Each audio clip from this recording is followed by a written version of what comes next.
start, I give it all. Straight to the top, won't ever start, I give it all. All that I have, I let it be. Cause nobody's better than me. What do you see? Give it all.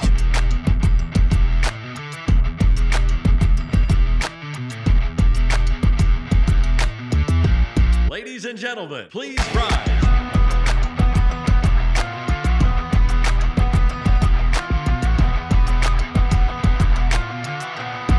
Good gaming champions. That was an extra special one for you guys out there because, Dion, this is a special episode. Okay. It's just us. I don't like that, but okay. We kicked Shay out of here this week, and that's just because Shay's actually behind the scenes this week. We have a special group of people. 380 Productions is helping us this week, getting a chance to get behind the scenes and help us film. They're going to do a bit of editing and down the road probably do some games with us too. That'd be nice. If we let them. I'm tired of beating you, so it'd be nice to be able to play somebody I'm tired else. of beating Shay. Well, then, it's kind of like the... Yeah. Just eating itself. Rock, paper, scissors. Yep, and of course, this week we've got a special guest running our road board. His name is Jeff. It's not Jeff. It's actually not Jeff. His name's Jason, but we don't call him that. So if the sound is bad, Changed his name. you know who to blame in the comments down below. It's all Jeff's fault. So with that, of course, before we start, we'd be remiss. Please, if you could hit the like, subscribe buttons. It literally boosts our confidence from 0 to at least half of 1. We'd love to hit 1,000 this year. 10. My confidence goes up to 10 when I see the little, when it rings the bell and get all excited inside. I'm like, oh, we got one! Like that. Then they comment on our solo board game video. No, stop. Why do you gotta go there? That is horrible. Keep moving along. Anyway, so if you get a chance, it would mean the world to us just to let us know that there are people out there who see this. And also tell YouTube, hey, these guys are awesome. So with that said, this week we're going to talk about something that kind of plagued the board game industry over the last year, something I think has sparked a lot of conversation, especially in the last several months. In fact, one of the biggest names in the industry wrote an article several months back on this topic exactly. And it's all around fraud, copyright infringement with board games. I tell you, this article blew me away. And this is a new article for me. I just ran across it when he was talking about You also have Simulator. an answering machine, so like your stuff is really I'm way behind on that. But being in the industry for 3.5 years now, a little over about 4 years, actually on the retail side of things, but being a board game lover for a very long time, it never crossed my mind. I've never ran into this issue, so it completely blew me away when I read this article. Yeah, so this is by Jamie Stonemeyer, of course, of Stonemeyer Games. He wrote an article, and again, this was in 2024. Basically, what he was referencing was all of the amount of fraud that's going on, not just in the board game industry, but things like eBay. In fact, he goes on in this article to highlight a few things. Just one, and this surprised me for a guy who's engaged in the community the way that he is. He's probably the most forward-facing business owner that is in the industry. I agree. In my opinion. I definitely. And one of the big things he talks about is just the shocking amount of fraud that's happening on eBay. Now, when I was young, we had Napster, and I'll be honest, I used it. You're old. A lot. You had it. You were before Napster. What are you talking about? Yeah, I was where you have to hit the record button when the song's on the radio. Hurry, shut up. And you hit the record button, and then you're like, you got like half the song. And then mom comes in, you're like, Mom, come on, this is my favorite. I was trying to record this. This is that's how old I am. I just thought you had a record player. No, so. I did have a record player, but it was did. Well, I mean, and it wasn't anyway. cool. It was just because that's what you had. But so he talks about all the counterfeits going on eBay, which I personally, I don't ever think to buy board games off of eBay. Don't buy online. Buy at your friendly local game store. In fact, buy it. False media board. I'm just kidding. But buy at your friendly local game store. And then he goes on to, after he highlights all the amount of eBay fraud going on, he goes on to a game called Kelp, which I know you're very well aware of. Yeah, I know the guys at Golden Goose pretty well, who are now the distributors of Kelp. And I was really surprised to hear that as well, that they've had so much problem with their stuff being copied way before it was even released. Yeah. And for those of you who don't know what happened, essentially what happened was they did a Kickstarter, raised about $1.5 million in the Kickstarter. And 9 months before the game came out, apparently the assets were somehow obtained, and or at least the cover of the box was obtained. What was in the and box people might were not be the literally game. making covers with the picture of the box and folding it into the shape of a box, and there was up to 12 different online retailers selling kelp. And people were buying it up because it had received a lot of hype on Kickstarter. So when people would get their boxes of kelp, it was literally just a box. They could have at least put kelp in there. Could have put something in there, like Monopoly, like, ha, gotcha. Yeah. Or something. Literally just some dried kelp would have been something better than what they got. Great.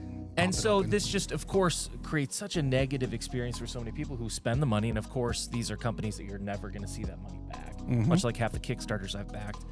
And so with that said, it really raised a lot of red alarms, which is when Jamie kind of went through and talked about this. So, Kelp had such a bad experience, and it led into a deeper discussion on his ideas for publishers and what not to do. And so he says, it's impossible to completely prevent counterfeiting, but here's a few things that you can do to reduce risk.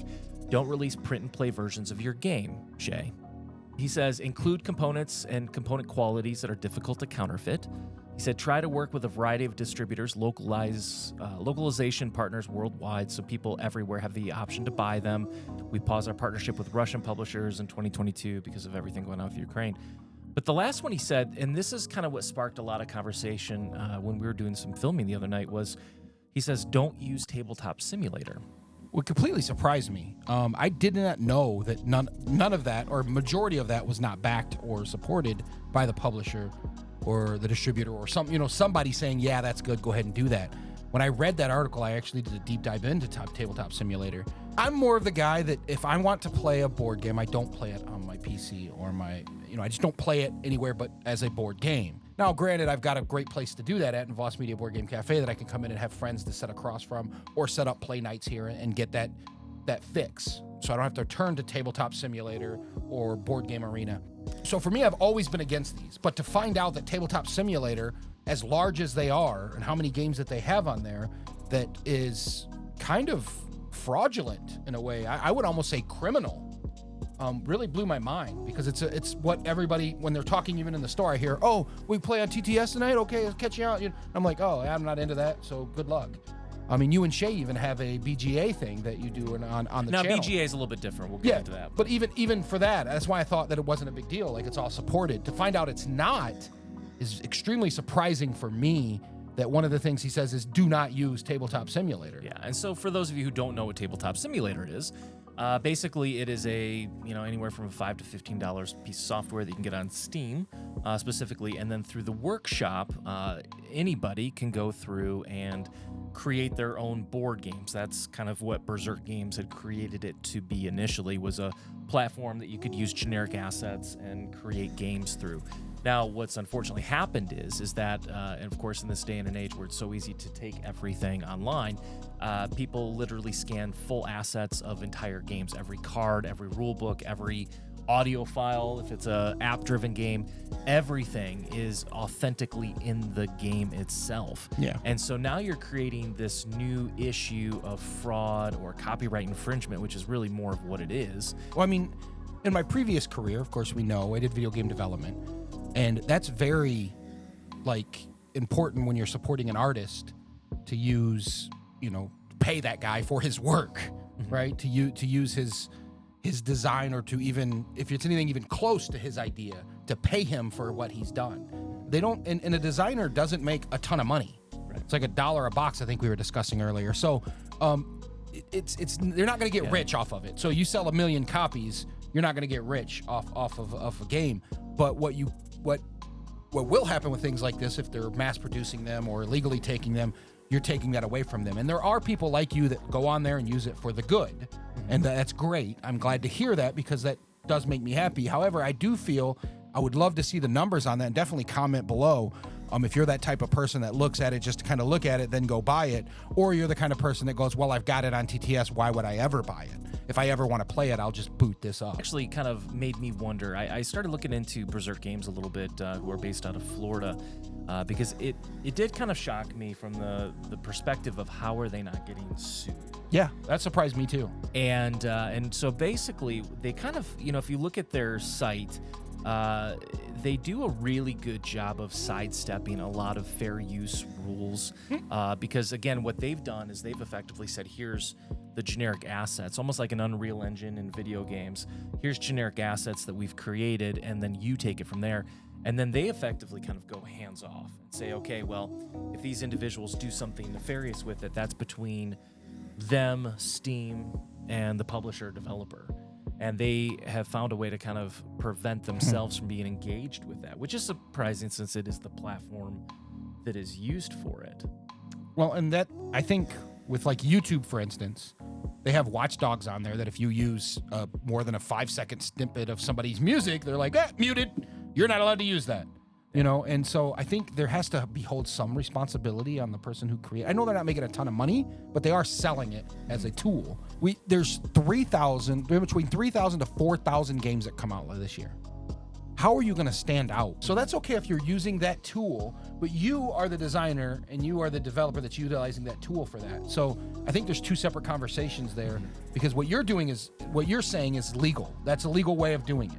I'm using it as a form of advertising. I'm doing a print and play, which I disagree with him as well. I think if you're trying to stand out and you don't have the advertising budget or the know-how to really get your game played, why not do a print and play? But you also can't be mad if someone copies it and sells it. Well, and to the point, though, that's actually, like the thing that Jamie walked away from this was his shock.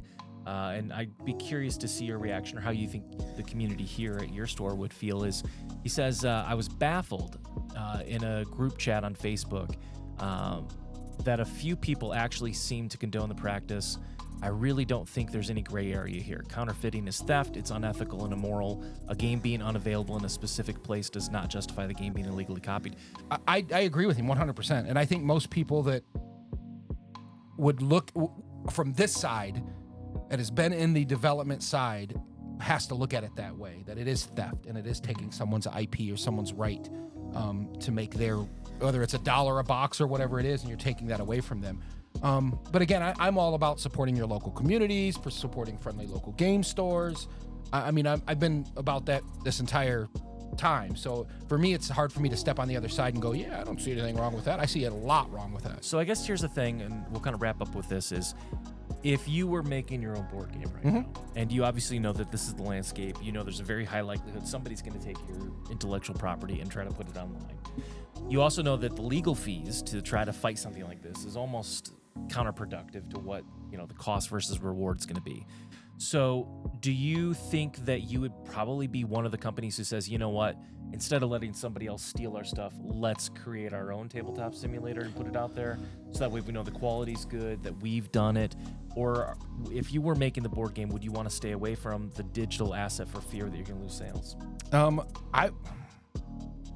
If I'm an individual to where I'm new to the industry, I think I would release it for the public to consume, because you can't compete with the CGEs, you can't compete with these top guys that have been doing Eagle Griffin. You can't compete with those guys. You can't compete with these guys. They're going to blow you out of the water. The Fantasy Flights, it is so difficult, and that's why I see Kickstarter being such a huge thing for people that are trying to get into it, because it's so hard to get your first initial entry into the industry. You've got to get 2 or 3 successes before you're considered a decent designer, and then people will come to you and say, hey, I want you to make stuff. That's where you're probably gonna make a little money on it.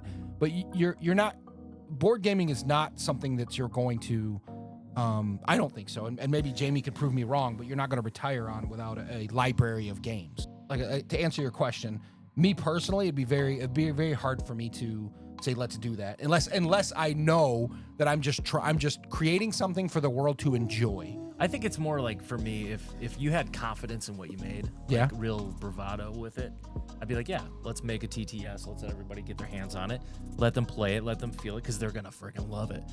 If it was a dog, like Air, my new concept for a board game, Air, probably wouldn't. Same as the Kel. Is it like Kel? Yeah, it's just filled with air. Just a box filled with air? Filled with air. So I probably wouldn't put that on TTS. So, because that one may not hit the right audience. I'm sure it won't. In fact, I would trash that idea. So this is why it's important to share your ideas as well. Huge profit margin. Because most of them are garbage coming out of your mouth. Anyway, All right. So with that said, though, I think it does bring up some really interesting points. So definitely make sure that down below, leave your thoughts on this topic. Do you use Tabletop Simulator? And what are your thoughts if board game companies come out against it? Do you support them with that decision, or do you disagree with that? So definitely leave that below. Let us know what you think. Dion, thanks as always. As always. This was the best episode for Shay. Way. He's shined in this one. He was better than Jeff. I can tell you that. Better than Jeff. With that said, gentlemen, Jeff. as we always say on this channel, champions never stop. This is 112 episodes. I forget. That's why you say it, and I just mouth usually. I just go, and you wrap it stopped, up, so I just end had it. to go and then End it. end it now. And me with it.